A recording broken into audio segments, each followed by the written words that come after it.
Hello friends, स्वागत है आपका हमारे YouTube channel Excel with Abhishek Mishra में। आज की वीडियो में हम सीखेंगे कि हम किसी भी कंपनीज में सैलरी कैलकुलेशन कैसे करते हैं। तो मैंने यहाँ पर एक फॉर्मेट बना रखा है और जिसकी हेल्प से हम सीखेंगे कि कैसे हम एक सैलरी का कैलकुलेशन करेंगे। ठीक है। तो ये हमने एक फॉर्मेट बना रखा है जिसमें सारी सैलरी हमने दिखा रखी है यहाँ पे, कैसे क्या अमाउंट है, क्या कैलकुलेशन है। तो हम ये नई सीट में सीखेंगे, बनाएंगे, कैसे करेंगे। लेकिन उससे पहले आप चैनल पर नए हैं तो फॉलो करें और लास्ट तक पूरी वीडियो देखें, जिससे कि आपको स्टेप बाय स्टेप सारी फार्मूले और सीट को अच्छी तरह से सीख पाए। तो आप फ्रेंड्स आ गए हम नई सीट पर और ये हमने फॉर्मेट वहाँ पर बना रखा है। सबसे पहले मैंने कुछ डेटा उसमें एंट्री कर रखी, जैसे serial name, employ ID, employees name, basic salary उनकी क्या होगी, वर्किंग डेज क्या होंगे, वर्किंग डे अमाउंट क्या होगा, ओटी डेज कितने होंगे, ओवर टाइम डेज कितने होंगे और ओवर टाइम अमाउंट क्या होगा, ग्रॉस सैलरी क्या होगी उनकी, ईएसआईसी कितना परसेंट डिडक्शन होगा, पीएफ कितना परसेंट कटेगा और एडवांस सैलरी क्या होगी, टोटल डिडक्शन क्या होगा और नेट सैलरी क्या होगी। तो ये मैंने लिखा है, मैंने यहाँ पे एम्प्लॉय आईडी कुछ लिख रखी हैं और मैंने एम्प्लॉयज नेम लिख रखे हैं। ओके फ्रेंड्स, तो हम स्टार्ट करते हैं। देखिए, सबसे पहले बेसिक सैलरी आपको जो आपकी कंपनी में एम्प्लॉयज की हो वो हम यहाँ पे बेसिक सैलरी देंगे। जैसे मैंने साहिल की मान ली है 40,000 रुपये बेसिक सैलरी है। मैंने गगन की मान ली है 45,000 बेसिक सैलरी है। मैंने रवि की मान ली है 35,000 उनकी बेसिक सैलरी है। मैंने रमेश कुमार की मान ली 22,000 बेसिक सैलरी है। मैंने रोहन की मान ली है 15,500 बेसिक सैलरी है। मैंने प्रमोद कुमार की मान ली है 20,500 रुपये इनकी सैलरी है। सॉरी, 20,500। ओके। मैंने एक अपनी तरफ से इन बेसिक सैलरी ले रखी है। आपकी कंपनी में जो होती है आप उस तरह से ले सकते हैं। ठीक है। दूसरा हमारा वर्किंग डे। ये वर्किंग डे भी हम सपोज मान लेंगे, क्योंकि ये एक फॉर्मेट हम रेडी कर रहे हैं। तो वर्किंग डे मैंने मान लिया कि ये जून मंथ की हम बना रहे हैं, तो जून मंथ 30 डेज का होता है। तो हम उसके अकॉर्डिंग एक सपोज मान लेंगे। मैंने इसमें लिख किया 30 दिन ये वर्किंग डे रहे इनके, उनके 28 दे रहे हैं, इनके 25 दे रहे हैं, 26 दिन रहे हैं, ये 18 दिन आए हैं और ये कंपनी में 29 दिन आए हैं और ये कंपनी में 25 दिन आए हैं। ठीक है। तो मैंने वर्किंग डे मान लिया है। अब आपको क्या करना है, हमारे लिए अगर वर्किंग डे अमाउंट निकालना है तो वर्किंग डे अमाउंट निकालने के लिए बेसिक सैलरी से आप हमेशा क्या करेंगे, इक्वल टू का साइन लगाएंगे। आपकी जो बेसिक सैलरी होगी, बेसिक सैलरी सिलेक्ट करेंगे, मल्टीप्लाई कर देंगे कितने वर्किंग डे से। आपके जो भी वर्किंग डे हो आप उनको मल्टीप्लाई उनसे कर देंगे और डिवाइड बाई आपको पता होना चाहिए कि कौन से मंथ ही निकालना है। मैं जून मंथ का निकालना हो तो जून मंथ 30 डेज का होता है, तो मैं यहाँ पे करूँगा सिलेक्ट 30। अगर मैं निकालता कि वो जुलाई मंथ है तो मैं यहाँ पे डिवाइड बाई कितना करता, 31। तो अभी मैं जून मंथ की निकाल रहा हूँ तो मैंने यहाँ पे क्या करूँगा, 30 किया और मैं यहाँ से इसको कर दूंगा ड्रैग। ये इनका आ गया वर्किंग डे अमाउंट फ्रेंड्स। मैंने बेसिक सैलरी से उनका वर्किंग डे अमाउंट उनका निकाल लिया। अब सेकंड है कि नेक्स्ट आते हैं अदर टाइम। ओवर टाइम में क्या है, ओवर टाइम डेज, एम्प्लॉइज के जो ओवर टाइम डेज थे वो कितने ओवर टाइम डेज थे। तो उसके लिए हम क्या है, ओवर टाइम डेट के लिए डेज के लिए हमने एक कैलकुलेशन कर ली। कोई भी मान लिया, मैंने 4 दिन मान लिया कि साहिल आए हैं, वो 4 दिन ओवर टाइम किया है मंथ में। मैंने गगन को मान लिया है 3 दिन ओवर टाइम किया है। मैंने रवि को मान लिया है 2.5 डे ओवर टाइम किया है इन्होंने। मैंने रमेश को मान लिया है 5 डे ओवर टाइम किया है इन्होंने।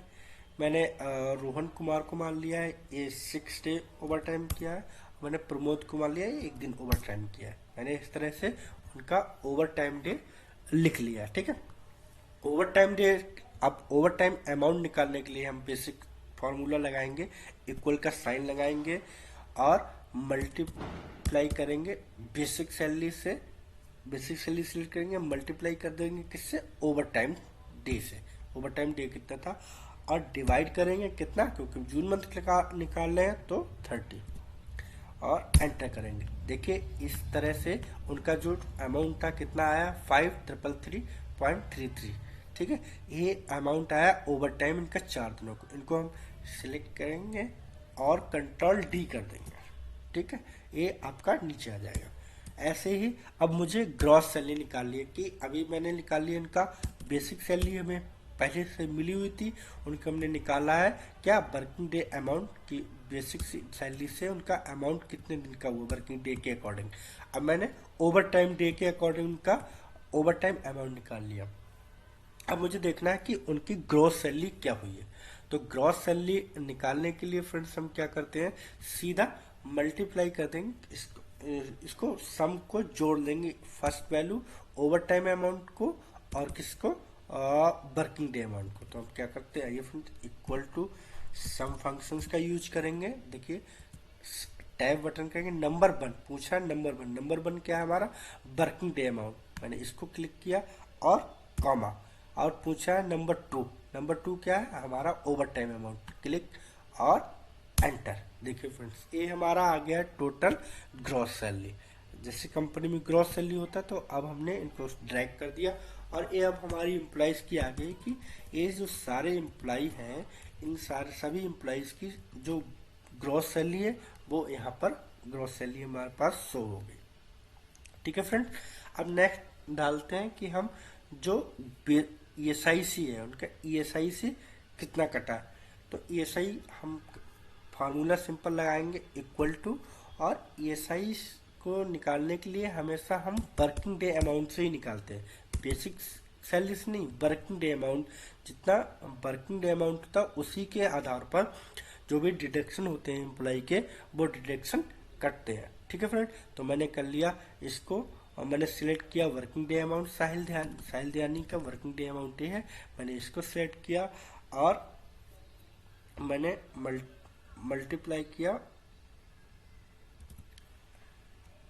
मैंने डिवाइड किया कितने से, 1, ESIC कितना है 1.75%, मैंने 1.75% किया और यहाँ पे लगा दिया परसेंटेज का साइन और एंटर। मैंने यहाँ पे मल्टीप्लाई, सॉरी फ्रेंड, यहाँ पे करूँगा मल्टीप्लाई और परसेंटेज का साइन। देखिए अब इसकी क्या है, ESIC यहाँ पर आ गई। यहाँ पे इसकी जो भी ESIC कटा था उनका 1.75%। हमेशा याद रखिए फ्रेंड्स कि जो भी आपका ESIC कटेगा वो कटेगा आपके वर्किंग डे अमाउंट से। जितने दिन आप कंपनी में काम किया है उसके आधार पर आपका ESIC कटता है। ठीक है, तो ऐसे ही हमने इसको निकाल के ड्रैग कर दिया और ये सारा हमारा ESIC अमाउंट है। ऐसे ही हम PF अमाउंट निकालेंगे, तो PF अमाउंट आपका कटे इक्वल टू, हम करेंगे वर्किंग डे अमाउंट, PF भी हमारा वर्किंग डे अमाउंट का, वर्किंग डे अमाउंट हम मल्टीप्लाई करेंगे, मल्टीप्लाई किससे करेंगे, 12%, 12 इंटर करेंगे और परसेंटेज का साइन और एंटर। देखिए आपका जो ESIC है वो हमने निकाल लिया कि आपका इतना, और ड्रैग कर देंगे। ये हमारा PF कट गया, हमारा इतना PF कटा है, ESIC कटा है और इतना PF कटा है, 12% PF कटता है हमारा और 1.75% ESIC। अब कहता है कि अब देखते हैं कि अगर कोई भी एम्प्लॉय है जिसने मंथ में एडवांस सैलरी ले रखी है, उस मंथ में कोई भी ऐसा एम्प्लॉय है जिसने उस मंथ में एडवांस सैलरी ले रखी है, तो उसकी हम अपनी शीट में मेंशन करेंगे। जैसे कि साहिल ने 5,000 रुपये एडवांस ले रखे, जैसे गगन ने 3,000 रुपये एडवांस ले रखे हैं, रवि ने 1,000 रुपये एडवांस ले रखे हैं, और रमेश ने कोई रुपये एडवांस नहीं लिया, और रोहन ने कोई एडवांस नहीं लिया, और प्रमोद ने 1,500 रुपये एडवांस लिया। ये टोटल हमारा एडवांस आ गया। ठीक है फ्रेंड्स, अब हमसे पूछा है टोटल डिडक्शन कि आपका जो मंथ में आपका अमाउंट था उसमें आपका टोटल डिडक्शन कितना हुआ। तो उसमें हमारा डिडक्शन क्या हुआ, सबसे फर्स्ट कि हमारा ESI 1.75% ESI डिडक्ट हो गया था आपकी वर्किंग डे सैलरी में से। सेकंड आपका डिडक्ट हो गया था PF, आपका जो भी PF था वो डिडक्ट हो गया था कितना, 12%। और आपका अगर किसी ने एडवांस सैलरी ले रखी है तो वो एडवांस सैलरी डिडक्ट हो जाएगी। तो हम उसके लिए क्या करेंगे, इक्वल टू इनका पहले टोटल डिडक्शन कर लेंगे, उनका ओवरऑल डिडक्शन हुआ कितना। तो इक्वल टू हम करेंगे सम टैब, सबसे पहले ESIC आपका कटा, कॉमा दूसरा आपका PF कटा है, तीसरा कॉमा आपका क्या कटा है, एडवांस सैलरी कटी है, और एंटर। देखिए आपका जो डिडक्शन था वो इतना हो गया, और मैं यहाँ से क्या करूँगा, यहाँ से सिलेक्ट करूँगा और कंट्रोल D के साथ ट्रैक कर दूंगा। देखिए ये आपका टोटल डिडक्शन हो गया कि आपकी जो भी सैलरी थी उसमें से इतना डिडक्शन हुआ। अब हम देखेंगे कि आपके डिडक्शन, अब आपकी जो नेट सैलरी होगी वो क्या होगी। तो नेट सैलरी के लिए हम क्या करें, इक्वल टू हम करेंगे इक्वल टू, और इक्वल टू के साथ जो आपकी वर्किंग डे सैलरी थी, ठीक है फ्रेंड्स, जो आपकी ग्रॉस सैलरी थी, ग्रॉस सैलरी में से माइनस कर देंगे क्या, टोटल डिडक्शन को। ठीक है, ग्रॉस सैलरी में से कितना माइनस कर देंगे, क्या, टोटल डिडक्शन, और कर देंगे एंटर। ये आ गई है आपकी नेट सैलरी। यहाँ पे क्या है friends, total net salary show हो गई हमारे पास कि इस मंथ में हमारी नेट सैलरी कितनी थी, 34,833, 34,833, इनकी 37,725, 28,000 उनासी रुपये, इनकी आई 15,051 रुपये, ऐसे इनकी 16,023 रुपये, और इनकी आई 13,917 रुपये .70। तो इसको हम एक 0.0 के बाद की वैल्यू को यहाँ पे ये हमने ले ली। ठीक है, तो ऐसे ही ये देखिए हमारे एक फॉर्मेट रेडी हो गया है पूरा जून मंथ की सैलरी सीट का। फ्रेंड्स हमेशा याद रखिए, जो वर्किंग डेज आपके जो सैलरी निकालते हैं, अगर ये अमाउंट हमारा ये सैलरी शीट हमें बनानी होती है जुलाई मंथ की, तो वो आपको हमेशा ध्यान रखना होगा कि जो सैलरी शीट है वो कौन से मंथ की है और उस मंथ में कितने डेज होते हैं। हमने इस सैलरी में जो डिवाइड किया था 30 किया था, क्योंकि हमारा जो जून मंथ होता वो 30 होता। अगर वही जुलाई होता तो हम उसको मल्टीप्लाई डिवाइड करते 31 से, है ना, तो टोटल में डिफरेंट आ जाता। तो हमने कंट्रोल Z कर दिया। फिलहाल ये इस तरह से हम कोई किसी मंथ की किसी भी कंपनी में सैलरी शीट का कैलकुलेशन कर सकते हैं। अगर आपको ये वीडियो इंटरेस्टिंग लगी हो, अच्छी लगी हो, तो लाइक करें, शेयर करें एंड कमेंट करें, और ऐसी इंटरेस्टिंग वीडियो के लिए फॉलो करें एक्सेल विद अभिषेक मिश्रा को।